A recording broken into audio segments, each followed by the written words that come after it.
but I just enjoy talking to the people. And, cats like you and me are basically in the same age category. And you and me been going down the road for a long ass time, and now talking about these smartphones. You remember back in the day, Jim, back when we was first getting out on the road, man, we didn't even have no fucking cell phones. If you wanted to stop and make a call, you stopped at a truck stop at Denny's or, Waffle House, whatever. You got your ass on a payphone and you started dropping quarters in that motherfucker, or you call somebody collect, or the high rollers had a calling card. So you just put your number in and talk to a sumbitch. Times have changed since we've been on the road. Would you have ever figured it would have come as far? Oh, well, I've said many times, every interview I've ever done, if there were cell phones in the 80s, nobody in the wrestling business would have been married longer than 6 weeks. And and think about this. You used to leave home and drive somewhere with some of your friends, 400, 500 miles in a car. And you'd okay, honey, I'll be back at 4 a.m.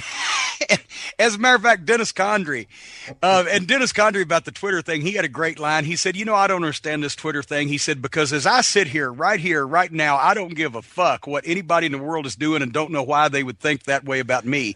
But Dennis actually in the olden days, and he not to the lovely lady that he's married to now and has been for 20 years, but in his previous life in the wrestling business, sometimes even if he was off, he would take his bag, leave home.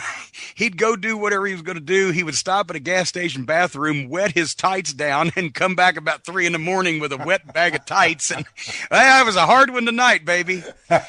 And, that's what you used to be able to get away with, because you literally were incommunicado to the rest of the world from the time you left home till the time you got to the building, and from the time you left the building till the time you got back. And it was the Wild West.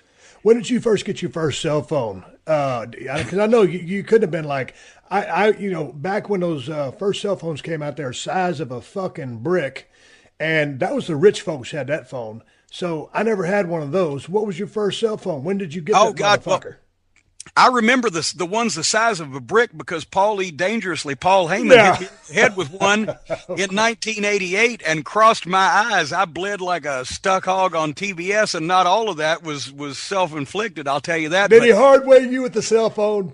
Well, but I told him I said, hit me over the head with this, motherfucker. Because one thing that Paulie would do is sometimes he'd hold up, especially he wanted to try to throw an artful punch, and his punches looked like shit. And I said, just hit me in the side of the head. Don't hit me in the face. Hit me in the side of the head and hit me hard, because elsewise none of it, we're backing up here. But to answer your question, I guess it was probably about 96 when I moved up to 96, 97, when I got up to Stamford and was working in the office and, had to be in contact with people. I got the first cell phone, and I've, never enjoyed them. I've got bad hearing. I got hit by lightning when I was on a landline one time. Hey, man, you were telling me that story the other day about your hearing not being so good in one ear. What happened when you got hit by lightning? I mean, it's a stupid question to ask. But what the fuck happened to you? What did that feel like? Well, I'll tell you, I was living in my house in Morristown, Tennessee, outside of Knoxville. I was running Smoky Mountain Wrestling, and I was on the phone when a thunderstorm came up one day, and I was talking to the widow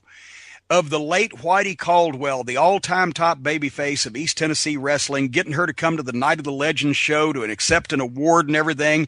And the thunderstorm is raging outside, and suddenly lightning hit my house. And at the same time, not only did all the power go out, it fried one of my TVs and fried my refrigerator, blew some of the light bulbs and the lights, but also it was like somebody had fired a gun off next to my head and punched me in the side of the head at the same time.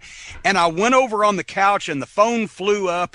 And the next thing that I was aware of was walking around in a circle in my office, dazed, and my ears were ringing. And all the power was off, and I said, well, I guess I got to go to the town now. And I just jumped in the car and went to the town. And it wasn't long after that I discovered that I have good hearing in a quiet room, right? But my left ear is my better ear. My right ear, which was the opposite one that was on the phone, is not good. And if I'm in a crowded, loud situation, I cannot discern one sound from another. So if I'm at a bar or I'm at a loud place and somebody's talking to me, I just generally, if they're smiling, I smile and nod because I can't hear fuck. Dude, that's the same thing I do. I always get some people they want to meet at some loud ass restaurant for a damn meeting. and I can't hear a goddamn thing. It's the same thing. You know, if everybody's laughing, I'll do the same thing. Or, you know, I'll just tap out. I won't say a goddamn thing. I'll just sit there and eat my food. And, you know, say, hey, man, I told you guys, I said, I can't hear a motherfucking thing. If you want to meet somewhere quiet, I'll fucking chip in this thing. But I can't hear, so I got to be in a quiet place if you want to talk business.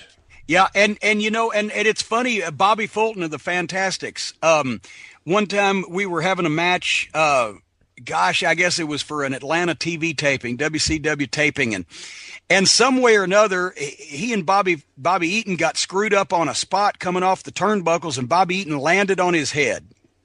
Landed on Bobby Fulton's head, that is. And come back in the locker room, and Bobby Fulton went up and thanked Bobby Eaton, said thank you. And Bobby said, for what? He said, well, really, he said, I haven't been able to hear out of that ear in the past couple of years. And some bitch, when you landed on my head, my hearing popped back in. Was he shooting? He was shooting.